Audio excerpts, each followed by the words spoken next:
People always say, "It is what it is." Until it isn't. Google's latest flagship, the Pixel 9. It's packed with more AI smarts, a better ultra-wide camera, and a polished design. But the big question is it worth your hard-earned money? Spoiler alert, don't buy it just for the AI. Let's get into it. Design and build. First up, the design. The Pixel 9 introduces a new look that's both familiar and fresh. The camera bar now features a floating island-style design rather than stretching across the entire back. It's a subtle change, but it gives the phone a more seamless shape, especially with the flatter metal edges. It feels so good in the hand that I'm tempted to skip the case, especially with this newbie pink color. Honestly, it looks more like an iPhone, and that's a compliment. The screen is slightly larger and brighter than the Pixel 8s, making it easier to see outdoors, although I still found myself cranking up the brightness in direct sunlight. But overall, the design is a solid improvement, making the Pixel 9 one of the best looking phones Google has ever made. Software and AI features. Now, let's talk about the real star of the show, AI. The Pixel 9 comes loaded with AI-powered features, but as I mentioned earlier, don't rush to upgrade just for these. Google's AI is promising, but it's not quite there yet. One of the most fun new features is Pixel Studio, an image generator app that lets you create custom graphics. I spent way too much time typing in random prompts, like Pikachu in a forest, and seeing what it would come up with. The results were a mixed bag, sometimes spot on, sometimes hilariously off. For instance, when I tried to create a picture of Pikachu and Jigglypuff, it made some weird hybrid creature instead of Mew. It's fun, but not yet practical. Another feature, Reimagine, lets you select objects in your photos and transform them into something else entirely. It works best with flat objects in the background rather than those with depth.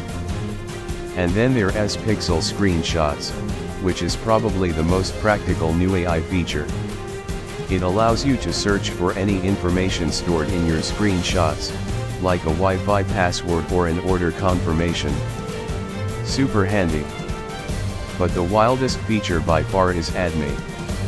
This AR-powered tool lets you take group photos where everyone appears in the shot, even if no one is there to take it.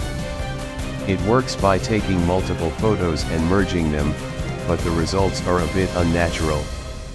It's a cool idea, but the execution isn't perfect. Camera.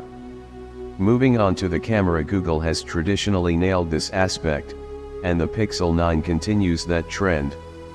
It sports the same 50-megapixel main camera as the Pixel 8 but upgrades the ultra-wide lens to a 48-megapixel sensor. The difference is noticeable in some shots, especially in color and detail, but it's not always a game changer. For example, in photos taken at a park, the Pixel 9 captured much more vibrant colors than the Pixel 8, but in other shots, like at an amphitheater, the difference was hardly noticeable unless you zoomed in. There's also a new interface for panoramic mode that makes it easier to line up your shots, which is a nice touch. Overall, the Pixel 9's camera delivers colorful, punchy photos that still look realistic. But if you're hoping for a dramatic improvement over the Pixel 8, you might be disappointed. Performance and battery. Under the hood, the Pixel 9 is powered by Google's new Tensor G4 processor, coupled with 12 GB of RAM and a high refresh rate display. The phone feels fast, responsive, and clean, handling everything I threw at it without a hitch. Battery life is another area where the Pixel 9 shines. It has a larger battery than the Pixel 8, and in my testing, it performed well. On a busy day with lots of photo taking, outdoor use, and socializing, I still had 38% battery left after 16 hours. On a quieter day, I had 64% left after the same amount of time. Of course, your mileage may vary, but the Pixel 9's battery life is impressive so far. So, after spending a few days with the Pixel 9, here's what I like and don't like.